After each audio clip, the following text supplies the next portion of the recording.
is evidence that some human beings have been actually abducted by non-human entities. I know it sounds far-fetched, but it's true, because a book published later this week collects together some of their claims. Now, among the most remarkable is the case of Police Constable Alan Godfrey, who had a close encounter, a very real kind, on a dark winter's night in 1980. Now, while on patrol, he reported sighting what appeared to be a spaceship. And although he has no conscious memory of what happened next, under hypnosis he recalls an alien called Yosef beckoning him towards a table. And then some smaller aliens and a dog appeared, tugging and pulling him towards the table and forcing him to lie down. And then Yosef began an examination of Police Constable Godfrey, while the creatures tried to take his shoes and socks off. Now, suddenly it was all over, and Police Constable Godfrey was sitting back in his police car, and now he is sitting with us here on the breakfast time sofa. It's an extraordinary story, isn't it, really? You recollect things in your mind, and you recollect other things only as a result of hypnosis. Can we start with the first bit? What were you actually doing that night, and what did you see? Well, I was driving the Panda car along Burnley Road in Todmorden, and I came across this strange craft blocking the road. Describe it to me. Well, it was about 20 feet high, about 14 feet wide. It was a diamond-shaped object, hovering about 5 feet off the ground. Now, at this point, you didn't see anybody, did you? No, I didn't see anything other than that. Did you approach it? I got within about 20 feet of it. And then you went back to your car to report it, did you? No, I didn't get out of the car. Ah. I didn't want to get out of the car. You didn't? No. But you got on the blur, did you? I got on the radio, both radios, the VHF in the car and the UHF personal radio that we carry. Yeah. And I got no response at all. They didn't work? No. Was that unusual? Not in that particular area. There are black spots in the area. The radios have worked there since. And then you left the scene, did you? The next thing I remember was I was at the other side of where the object had been, driving the car. Away? Away. Did you report it when you got back? I certainly did. They thought you were crackers, presumably. Yeah, they did. Now then, as a result of hypnosis, a lot of that story has been filled in, hasn't it? Now, what do you recollect from the result of the hypnosis? Well, as I say, I have no conscious memory of what I said under hypnosis. The only thing I can go off is the hypnotic regressions were videotaped. Yeah. And I think there was about 3 or 4 tapes done. And when I actually was allowed to see them at the end of the session, it was quite frightening. What you'd said under hypnosis? Mm. So tell me the other story now, the one that they drew out under hypnosis. Well, under hypnosis, when I see the craft itself, as I said before, I didn't get out of the car consciously. I find myself getting out of the car, and for some reason, I have no idea why, a strange, very powerful beam of light is shone towards me, which blinds me. I jump back in the car in panic, and then there is some sort of a blackout. And after the blackout, I wake up in some sort of an examination room. I see. So, this spaceship, or whatever it is, did you see that in your recollected... Yes, everything under hypnotic regression, everything was accurate right up to... The bit that... when I got out of the car, yes. Okay, well, describe this creature to me, this man. Well, he was a humanoid, or of human appearance. He's about 6 feet high. But not quite a human being, you said. Well, he had a human appearance. Yeah. He had a beard, and he wore some sort of a skull cap, and he wore like a white gown. He was very pleasant in appearance. He wasn't at all frightening to look at. Okay, now you've got yourself into this room. What goes on there? Who else is there? There were, I think I said there was 8 small 3-foot-high creatures that transpilated during the hypnotic regression as robots. Were you in a normal room, or were you in a spaceship, rather like Doctor Who's time capsule? Were you in something as kind of... It looked bigger than his capsule. Yeah. You know, it doesn't look very big, does it, really? Yeah. But inside it, yes, I would say it's very similar. And then they tried to undress you, didn't they, at one point? Take your shoes and socks off. Why was that? Well, this is one of the funny things about it. When I got back to the station, I found that my left boot was split, and I had a burn mark on the instep of my left foot. And in the hypnotic regression, they actually examined my left foot. Now, that's remarkable to me, with the other evidence of the other police officers seeing the craft as well. How did your experience end in this place you were with these people? The doctor woke me up. We never actually got to an ending. Yeah. I was wired up to some heart machines, and they completely went off the scale. I was in such stress that both doctors stopped the hypnotic regressions. Now tell me, what do you make of it all? Do you believe now in UFOs, or what? Are you convinced that those things actually happen to you, or it's just in your mind somewhere as an imagination or a dream or something like that? Well, the UFO certainly existed. You're sure of that? Yes, it was a nuts and bolts craft. I think I'm quite capable of seeing something from 20 feet. If I said to you anything you say will be taken out and used in evidence, you would say that you saw that thing? Yes, I would swear on the Holy Bible. What I saw that day, I've seen nothing of the like except in science fiction films. And what other thoughts have you had about the whole experience? The abduction part, well, I've thought about it. I've thought, well, perhaps it's something that I've read about and seen as Doctor Who, and because of my experience, it somehow got jumbled up. Yeah. Or it actually happened. Yeah. It's a good story, isn't it? I think it's wonderful. Yeah? I mean, that's a whole series of Doctor Who's. Well, I mean, what do you make of it, Colin? I mean, you work in the fiction of this. I mean, he is saying this isn't fiction. He's saying, I actually saw that thing. I mean, sitting here listening to the story, I cannot do anything but totally believe it. Yeah. And viewed by any objective standard, I think that it's perhaps naive of us to think that we are the only things that exist in this huge universe. Nicola, what do you think of all that? I think it's rather pompous to think that we're the only people around. That there isn't possibly life somewhere else without, you know, we don't have the facts of everything. So I think it's rather pompous to think we're the only people. Alan, you are taken very seriously, I mean, aren't you, by people who study these things? I mean, what do they say about your experience? Are they also convinced that you actually went through this experience and those things and those people were actually there? I think they are, yes. I think the UFO investigators that came to interview me, one of them being a high-ranking police officer from the Greater Manchester Police Force, he really gave me a grilling, as he obviously is very experienced in it. And I think, well, they are convinced, yeah. I mean, I saw a UFO, make no mistake, they do exist. There is nothing on this earth will ever tell me any different. Well, I mean, if you say it like that, I just cannot, as Nicholas says, possibly believe otherwise. Thank you very much for telling the story. Absolutely fascinating, and if anything else happens to you, let us know. There we are. I'm sitting here in a cold sweat. Follow that, David Icke. Actually, interestingly, wasn't there a couple in America called the Hills who went through exactly the same experience? I think they went through yeah, they went through hypnosis, and the way he's described it, I read an article, it's exactly the way they described it, you know? Up to the point where they went in the craft, they could remember everything, then bang. You know, and the hypnosis, they describe the same sort of things as you do. There are many cases of abductions in this country that I know about now. Oh dear. There's quite several under hypnotic regression. There were 3 girls in Shropshire. They had a similar experience. And under hypnosis, they come up with very similar inside the craft and very similar beings in it. It is a very convincing story you tell. I think we'll move on quick. And nobody's going to shake you, are they? Thank you very much. The naked eye can see stars hundreds of light years away. The most powerful telescopes can see hundreds of millions of light years away. In all that space, is there even the remotest chance that there are life forms elsewhere in the universe which can reach us? And if there are, why would they choose to descend on one small town more than anywhere else? Todmorden, buried deep between windswept Pennine moorlands, obscure, isolated, and the epicenter of UFO activity in the British Isles. 1/10 of sightings are around this town alone. Our story begins with a discovery in a coal yard which even now, more than 10 years on, remains a mystery. He's up there. Alan Godfrey, at the time a constable in the Todmorden police force, was called to the scene. He wasn't there a few hours ago. Lying on top of a pile of coal was a man, dead. He had this terrifying expression. I can only describe it as whatever he last saw really terrified him.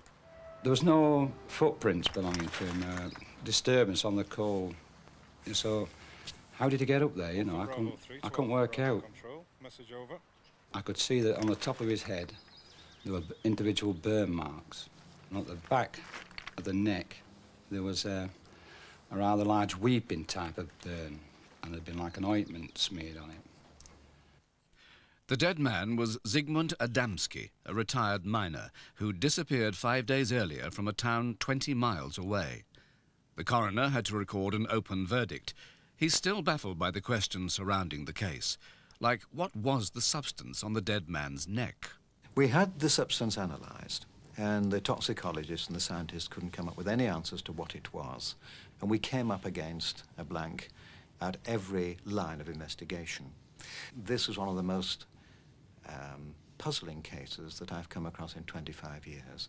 If somebody proved to me that UFOs exist and that there was one around there at that time and that in some way we could associate it with this case, then perhaps I might say I'd only raise half an eyebrow. What strengthens the belief in a UFO link is that so many others have also seen things that simply defy explanation. On the moors above Todmorden, next to what's said to be the highest bus stop in Britain, is the Deer Play Inn. One night in 1989, the landlady awoke to see an amazing sight. Well, I never took UFOs seriously at all. So one night my husband came in to the bedroom and I was asleep, and he came in and said, "Come on, look at this, Val." And I came into the lounge and I saw this light behind that cottage there. It went right across the moor. It went about 50 miles an hour, came on the car park and lit the car park up like it was daylight. Absolutely, like daylight. I can't believe it. I just don't know. And my husband said to me, "Well, explain that." And I can't explain it. A few miles away, at about 7 o'clock one evening last August, Joanne Elledge, Sarah Wolfenden and Amy Connolly were out with friends. We were just walking up the road, along the road, and one of our friends said, "You know, what's that over there?" and jumped on the wall. So we just got on the wall and had a look, and it was just like behind us, on the, just above the forest, and it just seemed to be hovering, and watched it for about 10 minutes. It was a saucer shape, it was oval, with red and green lights all around the bottom, and it was silent, it weren't making any noise at all. We couldn't believe that there was something there that weren't an aeroplane or a helicopter or anything like that. We knew it wasn't a normal aircraft or anything. Yeah, we just couldn't say anything, just kept watching that. Like grabbing hold of each other, what is it? I couldn't believe it. But the most extraordinary story must be that of Alan Godfrey, the policeman who made the find on the coal heap. 5 months later, he was on duty early one morning when there were reports of cows loose on a council estate. I've been sent to investigate this herd of cows.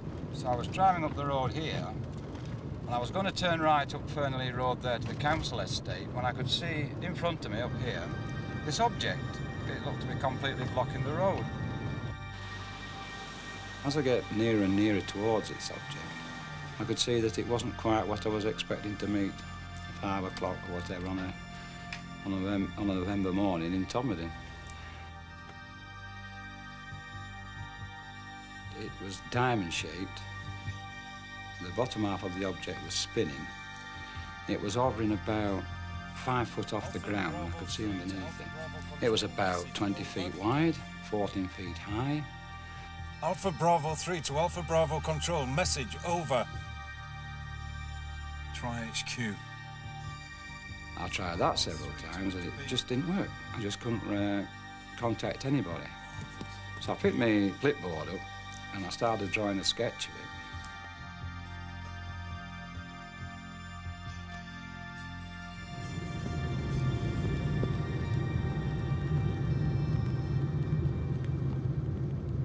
And then suddenly, I was at the other side of the object, and it had gone. It had, was like another 50, 100 yards of the road driving.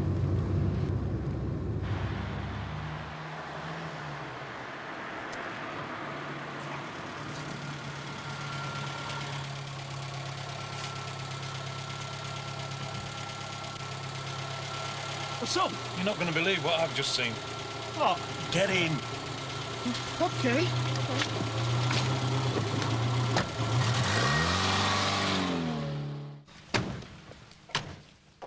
So we got out of the car and we examined the road surface, which was like a whirlpool dry. Something really hot had been hovering above there. We could see all these loose leaves and broken branches there, so he was convinced something had been there. We thought it might have gone in, this object, wherever it had gone, it might have gone into the adjoining park. We climbed into the park because the gates were locked and we had to climb across the river. When we got in there, we could see this herd of cows right in the middle of the rugby pitch. It had been raining all night, but there's no hoof prints belonging to them. How they got there, it just looked as though, plop, somebody dropped them there, you know? It sounds incredible, but Alan Godfrey isn't the only one who saw something in the same area on the same night. Another witness was school caretaker Leonard Smith. When I came round the corner to check the grounds, I looked up in the sky and this UFO was up in the sky, approximately over where I later learnt the area where Alan Godfrey had his experience. I didn't know at the time. Now the object shot across the valley 4 times, backwards and forwards, and it vanished over the hills. Then there's John Porter, one of 5 other police witnesses that night. An hour before Alan Godfrey's encounter, he was out searching moorland quarries for stolen motorbikes. We were walking down the moor from the main road. Something told me to turn round. I turned, and in the sky was a very cold steel blue light. It moved in a sweeping arc across the sky, about 12 miles, I would estimate, in 1 second. Eventually I went up the road and observed this same cold steel blue light sweeping away in a low arc towards Todmorden, and that's the last I saw of it. Despite this support, Alan Godfrey became more and more troubled by the most puzzling part of his experience. After it had all happened, I realised that there was half an hour missing from me drawing the object to me turning up at the other side of where the object had been. I was really curious, you know, I wanted to know what had happened in that half hour. I persuaded him to undergo regression hypnosis, and 2 experiments were set up with 2 doctors who specialised in hypnosis. The hypnotic regression sessions were videotaped, and during them Alan fills in the missing time, the gaps in his memory. Alan describes getting out of his car, looking at the object, then he sees a light emanating from underneath it, so he gets back into his car, finds his car won't go, and then he's engulfed in a bright white light. There's a light. Shining a light. He appears to lose consciousness. He says everything is black. He then wakes up in a room where he sees a tall man. He's also surrounded by 6 small robots. Tom? It's not horrible. Who's horrible? They are. Who's they? I want to talk about them. He's made the subject of some sort of pseudo-medical examination. In due course, he's put back in his car. But Alan Godfrey himself admits he doesn't know what to make of the hypnosis. After my initial sighting, I did read quite a few science fiction books, and it is quite possible that that part of the hypnotic regressions has got jumbled up in my mind. But I must stress that I did see a UFO that night. Make no mistake about that. I definitely saw what I saw, and nobody on this earth will ever tell me any different. So, are the people of Todmorden receiving visits from outer space? The town now has its own observatory with telescopes trained on the skies. We recently had reports of lights moving around in the sky which turned out to be nothing more than a local laser show. Also, we have to be rather cautious because we live under the flight paths of 2 major airports, Heathrow and Manchester. And locally, Manchester is a problem in as much as we have lights coming in on incoming aircraft which give the impression of UFOs in the sky. But most UFO witnesses dismiss the obvious explanations. It was not an aircraft. I got into my van and made radio inquiries regarding this. I still saw the blue light in the sky. I made inquiries with the Army, the RAF, the Civil Aviation Authority, and nothing was in the sky at that time. A less conventional theory is that the geology of the area can produce strange sights. There are many reservoirs and quarries in the Todmorden area, and the local rock has a high concentration of quartz crystals. Scientists have found that this can produce an electrical signal, and on a grand scale this might turn out to be glowing masses of energy which can be seen as UFOs. It's also been found that this can affect the human mind and make people see images. I saw what I saw. That object was real. If I'd have got out of the car and thrown a brick at it, it would have gone bang. Strangely enough, even the scientists are now coming round to the view that the people of Todmorden are seeing something. Two friends and I were observing and saw an object which had classic flying saucer shape. We checked to make sure that the telescope we were originally using didn't have optical defects, and there was no problem there. Much as it's difficult to believe that it was of extraterrestrial origin, to this date we have no rational scientific explanation for what it was.